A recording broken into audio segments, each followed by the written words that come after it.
Hi guys, welcome to Office Blokes Reacts. I'm Office Bloke Dave. I'm Office Bloke Mike. Collectively we're two of the Office Blokes. Yep. Office Bloke Daz 2, not 3. is currently sat on the porcelain throne. Not that one. Keeping it warm. Yeah, keeping it warm. He doesn't want his toilet seat to get too cold in case he has to sit on it late at night and he gets a bit of a chill. Right. So he's decided he's going to stay sat on it permanently. And maybe one or two other reasons as well, maybe, but That's the only way to Right. not. It's the only way not to get a mild shock in the middle of the night if you need to sit on the toilet. Is just stay on there. you have some bizarre thoughts, you do. You really do. I know. I just talk. I don't think before I say anything. It just comes out. Why not? Right, we are the Office Blokes. We've got a TikTok, believe it or not. We have indeed, yeah. Head over to TikTok, type in the Office Blokes, give us a follow or a subscribe or whatever you do over About there. 400 now, would you About say? 400, yeah. It's pretty good. Doing all right. I'm Got quite a few happy with videos it, on yeah. there, little clips and that. So Yeah. build it up. Yeah. Build it up. Yeah, and I'm enjoying actually watching TikTok now. I'm getting into it a little bit. Hate to say. So, right, how North Korea makes money. Not sure myself. We were just talking off air a bit there, weren't we? And Yeah. you've got like a bit of a theory about it. I think some of it is slave labour. I think it's selling essentially North Koreans into sort of Russian and Chinese work it's camps. so secretive, isn't it? You know, North Korea. I mean, you asked me that question, I wouldn't have a foggiest. Some countries, you know, like could be sort of like tourism, things like that, or electronics, or tourism for them. Well, that's what I mean. Yeah. You know, I'm thinking, you know, what is it? I watched, I think it might have been a Vice documentary where they were in some forests, and I think they were either in Russia or China. It was probably Russia, to be fair. And there was all of these workers, and when they started talking to them, they were all North Koreans, and they thought they were still in North Korea. Really? Yeah. But essentially, it's like prison camp sort of slave labour stuff. Sounds grim. Very, but I guess there's going to be more to it than that. So we'll get into it. So how North Korea makes money. Let's do it. Yeah. This video is sponsored by CuriosityStream. Use the link in the description to watch thousands of documentaries and get access to our new streaming service, Nebula, at no extra cost. About a 3-hour drive from North Korea's capital, Pyongyang, lies what might be the world's most isolated ski resort. Masick Pass offers 11 runs and 4 lifts, plus a gear rental shop. The attached luxury hotel features 120 rooms, complete with a swimming pool, sauna, bar, and karaoke room. Snowmobiles were imported from China, and chairlifts from Austria, after a Swiss company refused to sell them, which North Korea called a serious human rights abuse. The resort has 4.5 stars on TripAdvisor from genuine happy tourists. The majority of its visitors, however, come from within North Korea. While the country is almost exclusively portrayed as a poor, starved relic of the past, recent reports from defectors have begun to paint a much more nuanced picture. In reality, Pyongyang cafes are filled with patrons reading from tablets and teenagers making phone calls, some driving BMWs and Mercedes. Wow. The key to understanding who is really in charge, whether a revolution will ever occur, and what daily life is like, is to see how North Korea, both the state and the people within it, make money. I think from what I've heard, there's definitely a middle class in North Korea. There are wealthy families and people that are doing okay. I mean, you'd expect that sort of pretty much everywhere, really, wouldn't you? Or you think there should be, because obviously certain types of jobs and that are always going to attract, you know, more money. Yeah. I don't think you're going to convince me in one video that it's a... No, I mean, say right one or two defectors, I mean, you know, or government agents putting it out there that, you know, I mean, you know, you're always a bit cynical, aren't you, when it comes to North Korea? Why defect if it's good? Exactly. There's usually a reason for it, isn't there? So it does make you wonder. They've laid mines in the demilitarized zone between North Korea and China. Yeah.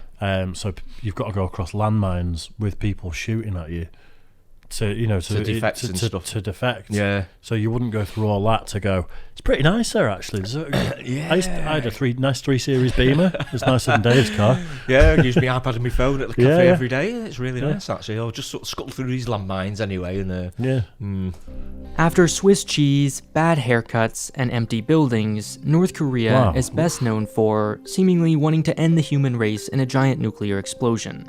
When Kim Jong-un finds his country unusually hungry or one of his yachts in need of repairs, the country turns into that annoying kid on the playground who will not shut up until you share your hot Cheetos. Insults are hurled, threats made, and missiles launched. Inevitably, the US sees no choice but to respond, agreeing to ease sanctions or grant food aid in exchange for a return to normalcy. Now, with their mouths freshly fed, Kim and his compatriots will suddenly turn from murderous dictators to charming, level-headed, although admittedly stylistically eccentric, diplomats. Then, 6, 12, 18 months later, like clockwork, we'll all have deja vu.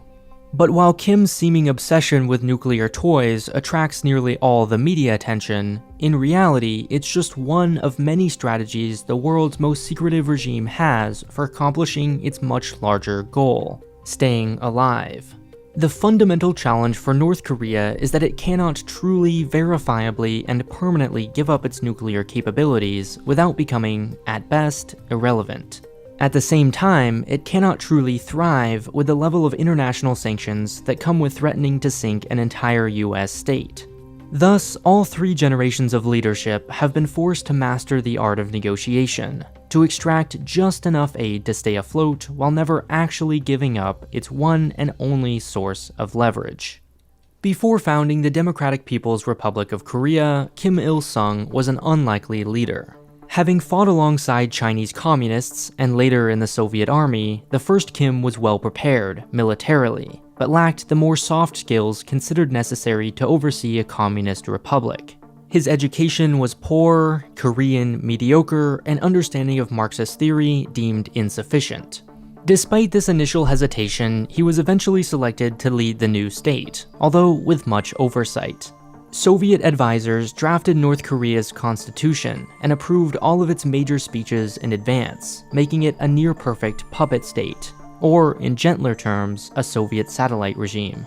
By the end of the Korean War, Kim Il-sung had become a national hero and icon, praise which fueled grander ambitions.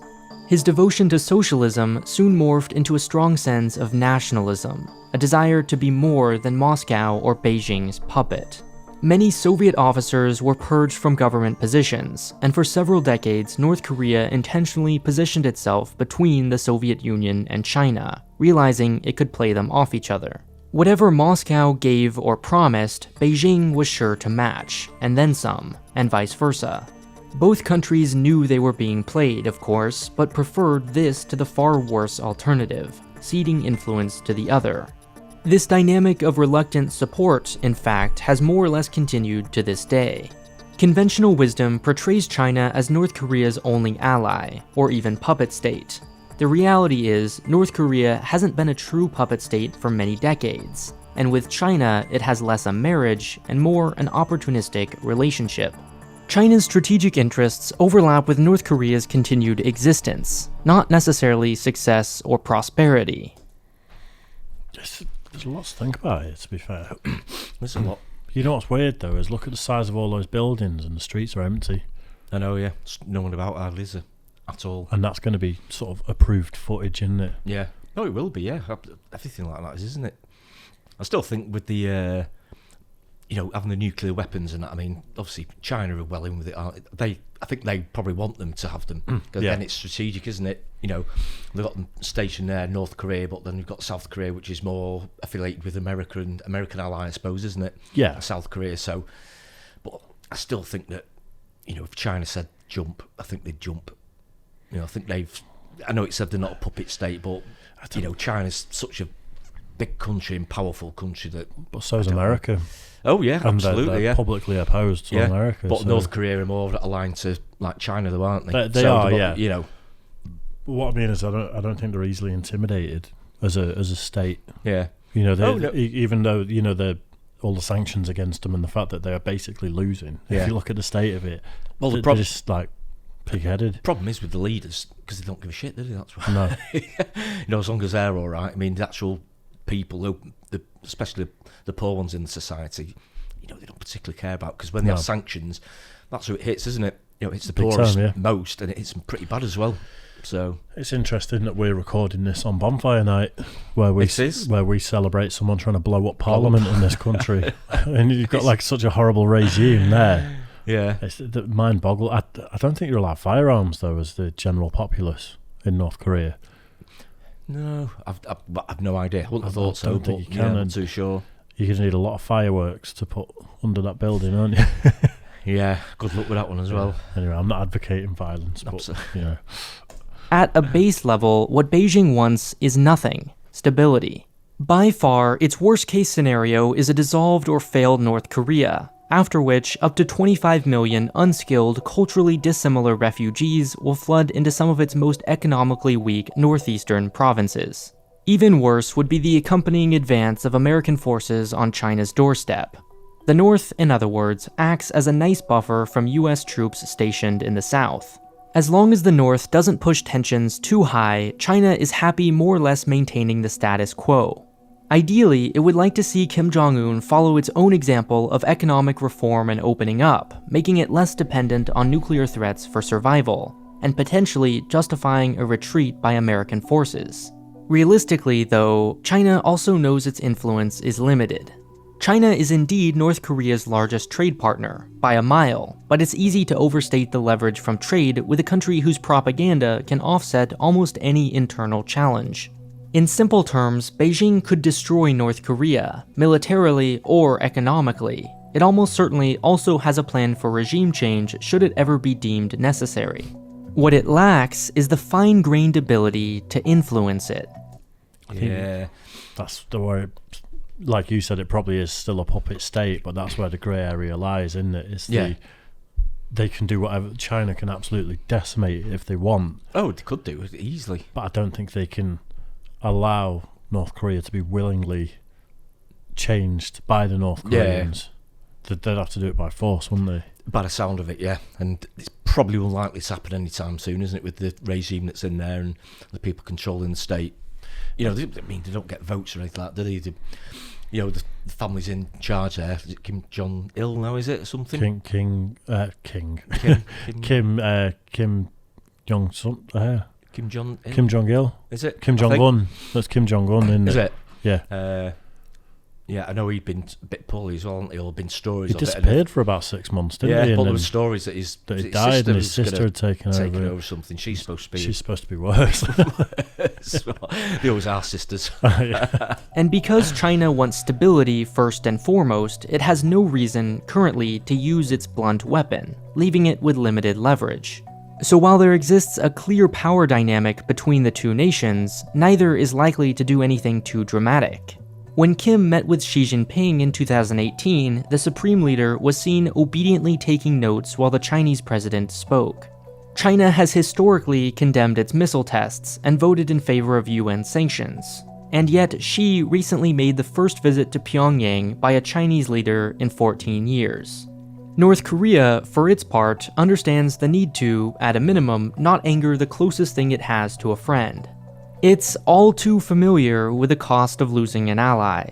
After the collapse of the Soviet Union in 1991, North Korea suffered a devastating famine which ultimately killed somewhere between 200,000 and 3 million people. Jesus. Before this, food was distributed via its public distribution system, PDS, which had farmers surrender their harvest to the government, who then allocated it amongst the population. This model worked well during the 50s, 60s, and 70s, even making Chinese towns on the border jealous. In the 80s and 90s, however, the system came violently crashing down. 450 grams of food rations per day in 1994 became 128 grams by 1997. Soon, only 6% of the population received any food from the government who promised to feed it. Wow. This, arguably, was the most pivotal moment in the nation's history, alongside the deaths of its first two leaders. The PDS has never fully recovered, leaving most of its 25 million people to fend for themselves. Officially, capitalism doesn't exist here. Private property and trade... It's bizarre, isn't it, when you certainly look at the one on the right there. Some pedestrians knocking about, but there's absolutely no traffic at all, is there? No vehicles. Yeah, where are all these people bizarre. Driving Beamers that are doing well that they're talking about? Yeah, well, not driving around there, are they? You'd think if that was the equivalent in a well, in any other major city in a developed country, you wouldn't be able to move on that street, would you? No, not at all. You don't even have to go to a major city, really, just anywhere that's got that volume of buildings. Yeah, I was going to say, you look at how built up it is. You'd expect a lot more traffic, people, everything there, wouldn't you? Really, a lot more. I feel bad for the people. Of course you do, yeah. Because they're not doing anything wrong, are they? They're just they're the ones that are suffering, but they can't vote them out or anything, can they? They've got the regime there, and that's it. They're in charge, and there's absolutely nothing they can do about it. Too hungry to do anything about it as well. Exactly. You can imagine rising up against it, but if the government are in charge of handing out the food and that, they can't go against it, can they? Otherwise, they get nothing. But they're not getting anything anyway. 6% of them are getting something. So grim. Yeah, very. Both highly illegal. In practice, however, it can be seen everywhere, from those in poverty all the way to the highest levels of the regime. Almost everyone is assigned a government job, and yet 62% of defectors surveyed in 2010 say they had worked unofficial gray market jobs. Married women can register as full-time housewives rather than work an official job, giving them the freedom to start a private enterprise. Across the country, women can be seen in roadside markets selling food and homemade or imported goods like Russian cigarettes and Chinese beer. Ironically, because of this, women's rights are surprisingly strong in North Korea, where they tend to make many multiples of their husband's income. As expected, the government is aware of this illegal activity and could, in theory, eliminate it entirely. But having never recovered from a now 3-decade-old famine, most of the population has come to depend on private markets for basic survival. Additionally, the majority of this trade is conducted purely for material, not political, reasons. The poor simply wish to get by, and the rich only seek a more luxurious life, not an end to the regime. So, the state simultaneously manages markets through selective enforcement, and also sometimes even encourages it. The August 3rd rule, for example, allows one to pay a fee and be exempted from official work, essentially profiting from, instead of cracking down on, private enterprise. Still, there are limits. North Korean banknotes were ordered to be exchanged in 2009, with a limit of 100,000 won per person, wiping out many family savings, and causing the closest thing North Korea has likely ever seen to a protest. Wow. I don't know what the equivalent of that is in... Yeah, not sure. US dollars or British pounds or whatever, but, everyone gives everything and then gets given this back. Just that back. So people that have been saving their whole lives, you've just lost everything. Completely worthless. And they're saying that's the closest they've had to a protest or something. I'm not surprised, really, but... Kind of is communism, though, isn't it? Everyone give everything, and we'll decide what everyone's entitled to. You have your little bit. Yeah, exactly. And you know what? If they did that, and the whole population suddenly had enough to eat, had shelter, was safe, it wouldn't necessarily be the worst thing in the world. I wouldn't let it happen to me. Probably no, But, at least if everyone was fed and watered and it's stuff. It's got worked, hasn't it? But like say, it's not been working, has it? No. For the last 20, 30 years, with the famine and everything, it's not been working. People haven't been fed, not been watered properly. And if it's not working, then it's only so far you can push people, isn't there? Usually. I wonder how it's going to end. Because it's not going to go on forever, is it? Well, you wouldn't have thought so, would you? These things tend to come to a head at some stage, don't they? There's always something, a catalyst somewhere that'll, spark something. But what that'll be, don't know. Maybe Korea will unite one day. You never know. Maybe it will do. I don't know enough about it. Well, no, I don't either. I think it probably need a regime change in the north, I would guess, before that's going to happen. You wouldn't have thought the people would be against it, because I'm sure they've got families north and south, haven't they? Yeah.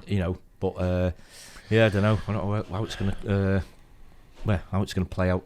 It's an interesting one, though, isn't it? Yeah, very much so. Yeah. This taught North Koreans not to trust their own currency. So today, most unofficial transactions involve a foreign currency, usually the Chinese yuan. And just as individuals resort to capitalism, so do government committees and departments. For decades, many offices have been given limited or no resources, forcing them to generate their own. Anyone with any authority, therefore, is likely to use their influence to start a business, sometimes using the national military as workers. Those who bribe the right people and play the game well can become fabulously rich, even by international standards. These newly wealthy families drive luxury cars, own cell phones, and eat Western food in Pyongyang, which some jokingly refer to as the Dubai of North Korea. In this way, and many others, North Korea is two very different countries. The North Korea seen by the outside world, and the one lived by the vast majority of its population. The North Korea of tall buildings and bright lights you see in tours and pictures, and the one only minutes away of sprawling fields and flickering, if any, electricity. The famous monument to socialism, and the private shops selling Western clothes only blocks away. And finally, an unwavering ally on the surface, who, in reality, is, at best, ambivalent. For now, the system works. Inevitably, though, someday in the future, like the Soviet-era machines on which its factories run, North Korea will simply stop working, for any number of potentially trivial reasons. In truth, it's remarkable how long it has worked. But for the time being, this taped together, occasionally in need of kicking, jury-rigged machine keeps slowly, inefficiently chugging along. For all of its strangeness, the genius of North Korea, the reason for its survival is its relative self-sufficiency. It knows how little say a small nation like itself has in the larger world. Similarly, I and many of your favorite YouTubers, from Kurzgesagt to Wendover Productions, CG... That's really interesting. Yeah, very much so. Imagine if it turned out that there was like the world's biggest diamond reserve there, and China have known about it for years, and they're just quietly just mining waiting. it and not telling North Korea. Right, just mining it, not telling them. Yeah. I don't know. Yeah, where that's going to end, I don't know. I mean, the whole the world moves on, doesn't it? But it always comes across as one of those countries that's just stuck in the past a bit. Could be wrong. Obviously, it's modernising to a certain extent, but maybe not fast enough. And if people know about it, other things, new things coming out, products and things like that. That's what they want, isn't it? And it's. I'm still not sure how they make the money. Actually, no, didn't really answer it, did it? Yeah. I think what they were saying is essentially rattle the cage, and then sanctions are lifted to a degree, which means you can trade more, so you can make some money. And then sanctions get put back on because you rattle the cage a bit too much.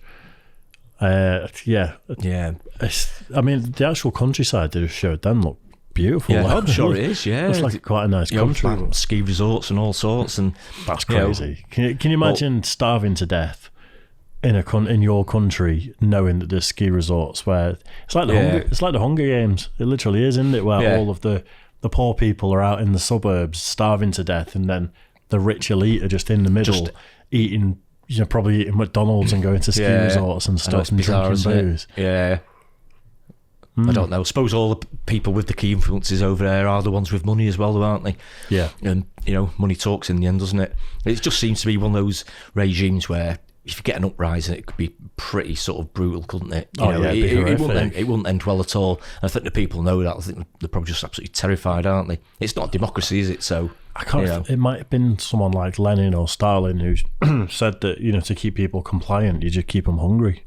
Yeah, that's it. Feed them a bit of food, and it's like a really basic principle it's a of huge thing, isn't it? Yeah, but by the sound of it, the principle that they had about giving them food, it sort of went a bit south, sort of thing, didn't it? With the famine and everything, and that's where it could fall down.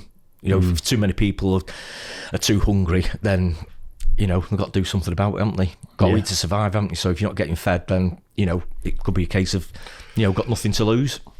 Yeah, but I think it'll end with an uprising at some point. It could well do. Who knows, though? Keep our eye on it, though. We'll be sure to report on it. Of course we will, yes. Our trusted news source, the Office Blokes, BBC News. Yeah. Anyway, right, cheers for that one, guys. Hope you enjoyed it. A lot to think about there, wasn't it? Just a bit, yeah. Definitely was. Yeah, very much so. Yeah, pray for Daz, and we will catch you on the next one. Cheers. Cheers, guys.